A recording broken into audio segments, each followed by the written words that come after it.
Se calcula que en marzo del año 2020, 2.600 millones de personas, es decir, prácticamente un tercio de la población mundial, estuvo bajo algún tipo de cuarentena. En el Perú, estuvimos confinados más de 100 días en nuestra casa. Este año 2020 definitivamente lo vamos a recordar siempre, jamás lo olvidaremos.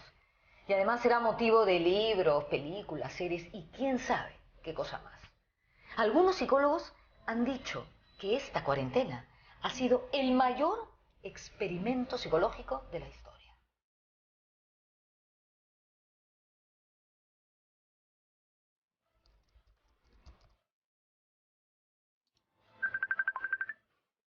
Es primera vez en la historia de la humanidad, va a tener unos impactos que en verdad no podemos predecir ahorita. Eso nunca se ha vivido. O sea, lo que había era cuarentenas de tal vez una ciudad, o normalmente las cuarentenas eran en los puertos, ¿no? Pero, o se hacían cordones sanitarios, o sea, se impedía, por ejemplo, el ingreso a una ciudad cuando había una epidemia, pero así, países enteros y el mundo entero, eso sí es algo nuevo, ¿no? A lo largo de la historia, la cuarentena ha sido utilizada como un método eficaz para contener el contagio y la expansión de enfermedades contra las que la medicina no tenía recursos. Y como la cuarentena era un fenómeno tan movilizador, nos pusimos a investigar y lanzamos en nuestras redes sociales contenido acerca del origen y la historia de las cuarentenas en el mundo. Desde el Antiguo Testamento existen referencias acerca del aislamiento a los enfermos para no propagar enfermedades. Saltando en el tiempo, en el siglo VI después de Cristo, en la época de Justiniano, se aisló masivamente a la gente por causa de la peste bubónica. Justiniano fue un emperador del Imperio Romano de Oriente, o Imperio Bizantino, como también se le conoce. Las crónicas cuentan que a Justiniano lo atacó la terrible peste, pero que se recuperó de manera prácticamente solitaria en su palacio. Las crónicas también describen que debido a la enfermedad, las calles estaban vacías y los comercios cerrados en esa importante urbe del mundo antiguo como fue Constantinopla, actual Estambul, capital de Turquía. La primera vez que un grupo de personas se autoaisló fue también en el siglo VI, en el año 583, en la ciudad de Lyon, en Francia, y fue debido a la epidemia de lepra que asoló esa ciudad. La idea del distanciamiento social y la cuarentena son muy antiguas. O sea, en tiempos bíblicos, digamos, si quieres, cuando alguien tenía lepra, lo apartaban, lo aislaban, porque la lepra era como la enfermedad más estigmatizada en esa época. En la antigüedad se creía que la lepra era una enfermedad enviada por Dios para castigar a las personas que hablaban mal de otras personas. En el año 706, en Damasco, el califa Al-Walid construyó el primer hospital islámico o Bimaristán. Allí se separaba a los pacientes con lepra del resto de enfermos. En la Edad Media llegaron a existir casi 20.000 colonias de leprosos o leproserías en toda Europa. Como vemos, las técnicas de aislamiento se han usado a lo largo de milenios, pero el uso moderno de la palabra cuarentena comienza recién en la Edad Media. En el siglo XIV, luego de la peste bubónica o peste negra en plena Edad Media, de hecho, es cuando se empieza a utilizar el término cuarentena para designar al procedimiento para controlar a una epidemia. La palabra cuarentena en italiano se refería a los 40 días de espera impuestos a los barcos y personas como medida de prevención. Venecia fue el primer puerto en aplicarla. Toda Italia en realidad era un centro comercial importante. Entonces muchos barcos para llegar a Europa de Asia pasaban por los puertos italianos. Entonces lo que hace Venecia, es digamos la primera ciudad-estado moderna, arma una junta de sanidad y pone en cuarentena a todos los barcos que están llegando de Asia, ¿no? Entonces los obliga a estar 40 días a la tripulación, ¿no?, en el barco, y no poder entrar a la ciudad hasta que pasen esos 40 días, porque se entendía que si después de esos 40 días seguían con vida, es que no tenían la enfermedad, ¿no? Claro. Y si tenían la enfermedad, iban a contagiarse y morir, ¿no? No había una explicación científica. El contagio era algo más como un saber popular, o sea, era una intuición, claro, la experiencia había enseñado a la gente que ese contacto persona a persona generaba o transmitía la enfermedad, aunque no hay una explicación de por qué o cómo, ¿no? Pero en Venecia se empiezan con las cuarentenas modernas.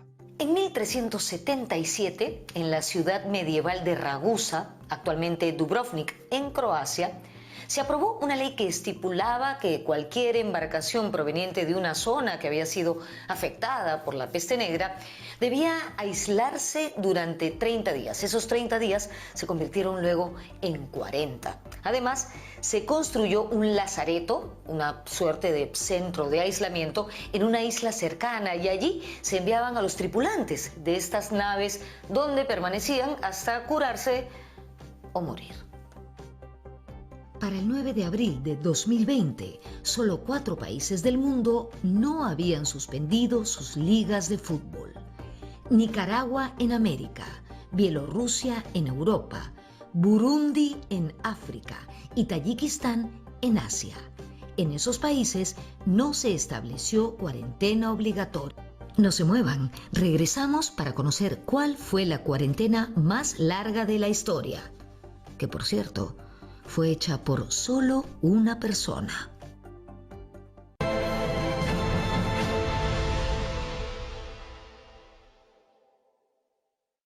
En 1665, durante la gran epidemia de peste bubónica en Londres, también hubo una estricta cuarentena en esa ciudad. No se permitía, a la gente enferma no se le permitía salir de su casa, se marcaba con una cruz roja las puertas de su casa, se ponía guardias en la puerta y se les obligaba a las familias, a los enfermos y sanos, a quedarse en la casa, ¿no? Ahí el problema es que los sanos se terminaban contagiando, ¿no? Pero la peste bubónica de 1665 no solo alcanzó a la ciudad de Londres. Una cuarentena muy recordada a nivel mundial fue la que se produjo en el pueblo de Eem, ubicado a 250 kilómetros al norte de Londres. ¿Y cómo llegó la peste desde Londres a Eem? Lo hizo a bordo de unas pulgas que viajaron en fardos de telas que trajo el sastre del pueblo. Los aldeanos de Eem decidieron someterse a un aislamiento voluntario para protegerse y asegurar la protección de los pueblos aledaños. Para poder alimentarse, colocaron unas enormes rocas en el perímetro del pueblo, donde dejaban monedas empapadas en vinagre, que funcionaba como un desinfectante. Así, la gente de pueblos cercanos podía traerles comida y suministros. También en esta suerte de perímetro sanitario colocaron unos carteles que impedían el paso.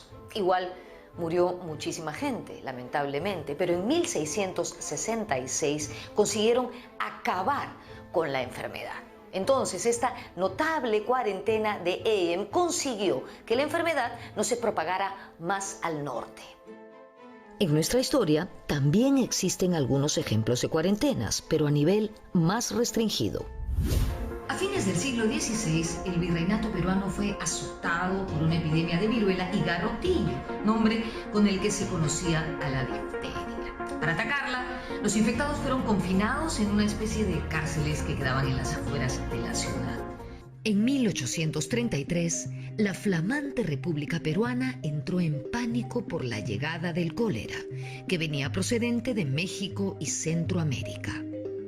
Ante esta amenaza, el gobierno decretó que todo buque que venía de esas regiones debía estar incomunicado, entrar en cuarentena y ser fumigado con azufre. En 1793, una epidemia de fiebre amarilla azotó gravemente a la ciudad de Filadelfia, en Estados Unidos. Por eso, a esta enfermedad se le conoció también como la plaga americana. Debido al impacto de este terrible mal, ciudades aledañas como Nueva York o Baltimore impusieron cuarentenas a las mercancías procedentes de Filadelfia. Del mismo modo, se impuso cuarentenas a la población migrante, ya que se pensaba que eran ellos quienes transmitían la enfermedad. Lo mismo de siempre. cuando se trata de buscar culpables, se elige a los otros, ¿no? Fue también en Estados Unidos donde a inicios del siglo XX se produjo la cuarentena más larga de la historia y fue realizada por una sola persona.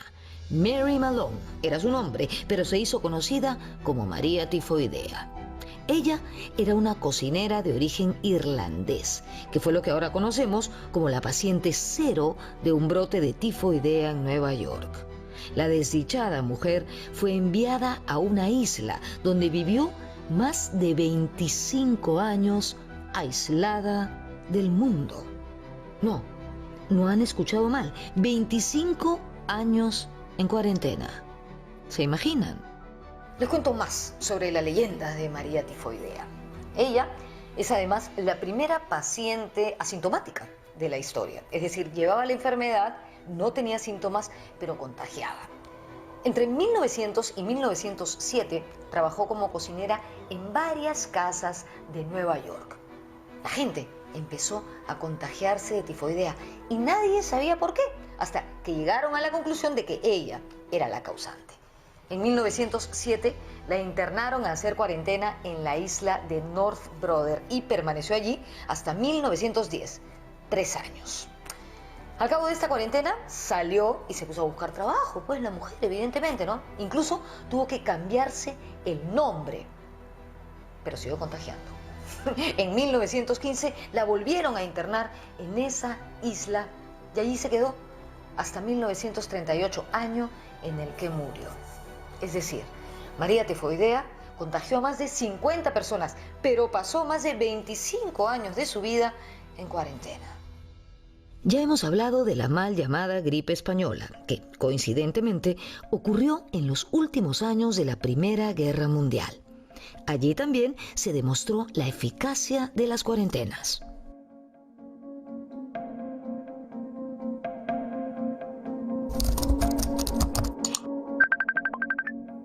Y hay un artículo científico muy interesante que describe lo que pasó aquí en Estados Unidos en 1918. En 19.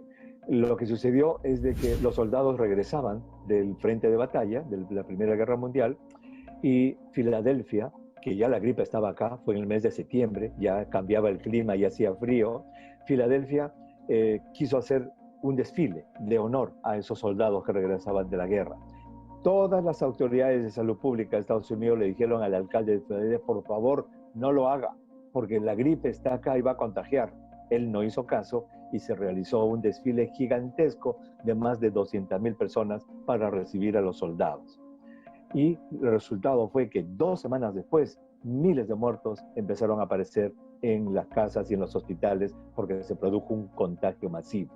Mientras que la ciudad de San Luis, en Missouri, ellos desde el comienzo hicieron una cuarentena completa de la ciudad y al final de toda la pandemia tuvieron muy pocos muertos en San Luis, demostrando que la cuarentena funcionó. Y la cuarentena en realidad es un arma de salud pública desde el siglo XIII, XIV. En esas épocas de la peste negra en Europa, lo único que les quedaba era hacer cuarentena. A finales del año 2002, debido a la epidemia del SARS, síndrome respiratorio agudo severo, China entró en alerta. Todo empezó en Cantón, luego llegó a la ciudad de Hong Kong e incluso hasta Vietnam. En esos lugares, las autoridades impusieron cuarentena y máxima emergencia. A finales del año 2003, se declaró controlada la epidemia. En estudios previos al año 2020 y desde el punto de vista social, diversos académicos han demostrado que las políticas de control de enfermedades infecciosas, como las cuarentenas, han sido parte de una serie de mecanismos para prohibir la entrada de inmigrantes indeseados a ciertos territorios. Estos estudios se han centrado principalmente en el Mediterráneo y el Atlántico, aunque en los últimos años se han expandido a Asia y Oceanía. En Sudamérica, mientras que Perú y Argentina decretaron el temprano cierre de sus fronteras y la cuarentena total en su territorio, Brasil y Chile fueron reacios a establecer medidas similares. No se vayan, porque volveremos para conocer las grandiosas obras de arte y literatura que se produjeron durante cuarentenas. También veremos cómo son las cuarentenas de los astronautas antes de ir a la Luna.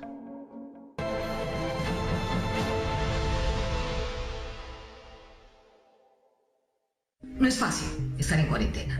Nunca lo fue. Pero existen varios ejemplos de cómo algunos lograron convertir una cuarentena en arte o en ciencia. En el siglo XIV, al escritor italiano Giovanni Boccaccio le tocó sufrir la terrible peste negra, y fue en esa cuarentena que escribió el Decamerón. 3 siglos más tarde, la vida del gran William Shakespeare estuvo marcada por la peste. Shakespeare padeció grandes epidemias, y todo indica que fue en su segunda cuarentena, provocada por la peste bubónica en 1606, cuando escribió 2 de sus más grandes obras, Macbeth y El Rey Lear. Se ha llegado a esa conclusión porque a fines de diciembre de 1606, Shakespeare presentó por primera vez la obra El Rey Lear frente al rey Jacobo I de Inglaterra. Años después, en 1665, y debido a la misma peste, el físico y matemático Isaac Newton logró describir la ley de gravitación universal cuando se encontraba recluido en su casa en Londres. Y hace poco más de un siglo, Edvard Munch, autor del famoso cuadro El Grito, pintó autorretrato con la gripe española cuando le tocó sufrir la cuarentena por esa terrible pandemia en 1919. En esa misma pandemia, un caso muy triste es el del gran artista austriaco Egon Schiele, quien no solo pintó en sus últimos instantes de vida a su maestro y amigo, el también pintor Gustav Klimt, sino que también pintó el que se convertiría en su último cuadro, llamado La Familia. La pintura la conformaban su esposa, que murió un 28 de octubre, el mismo Schiele, que murió 3 días después, y su hijo, que nunca llegó a nacer. La madre había muerto con 6 meses de embarazo. Me fascina pensar en la cantidad de cosas increíbles que se deben haber creado en los campos de la ciencia, el arte, la cultura durante esta cuarentena. Seguramente poco a poco las iremos conociendo. Lo que sí sabemos es que, por ejemplo, el cineasta Pedro Almodóvar terminó de escribir el guión de su nueva película, Madres Paralelas. Del mismo modo, ya se estrenó un proyecto que hizo un grupo de cineastas de diversas partes del mundo bajo el auspicio de Netflix. Directoras y directores participantes rodaron en plena cuarentena y desde su particular modo de vivir el aislamiento. Esta producción colectiva se llama Hecho en Casa. Y si creemos que esto de las cuarentenas es nuevo para todos, la verdad es que no es así. Al menos hay un oficio donde se conocen bien las cuarentenas. Bueno, no es un oficio nada fácil, ¿no? Me refiero a los astronautas. Los astronautas están obligados a hacer cuarentena antes de salir al espacio y al regresar a la Tierra. ¿Por qué antes de salir al espacio? Porque no se pueden correr el riesgo de que allá un astronauta se enferme y contagie a toda la tripulación. Por ejemplo, la misión Apolo 11, que llegó a la Luna el 20 de julio de 1969, el 24 de julio ya estaba de vuelta en la Tierra. De inmediato, los 3 astronautas, Armstrong, Aldrin y Michael Collins, iniciaron una cuarentena de 21 días para prevenir una contaminación por microorganismos lunares. Al inicio, fueron colocados en un contenedor móvil, con camas, cocina y baño, todo completamente sellado. Los 3 astronautas tuvieron que saludar a sus familias y al mismo presidente Nixon con la debida distancia social, y no suficiente con esto, a través de un vidrio. De todo lo visto, el día de hoy podemos quedarnos con 4 ideas. La primera, las cuarentenas vienen desde tiempos bíblicos, pero el uso moderno e institucionalizado del término parte de la Edad Media. 2, una persona pasó 25 años de su vida en cuarentena. 3, las cuarentenas, si bien pueden ser un tanto pesadas, también han sido espacios de enorme inspiración y creación para artistas y científicos. 4. A pesar de todo lo avanzada que está la medicina en este siglo, la cuarentena sigue siendo uno de los métodos más eficaces para evitar el contagio. Nos vemos en la próxima.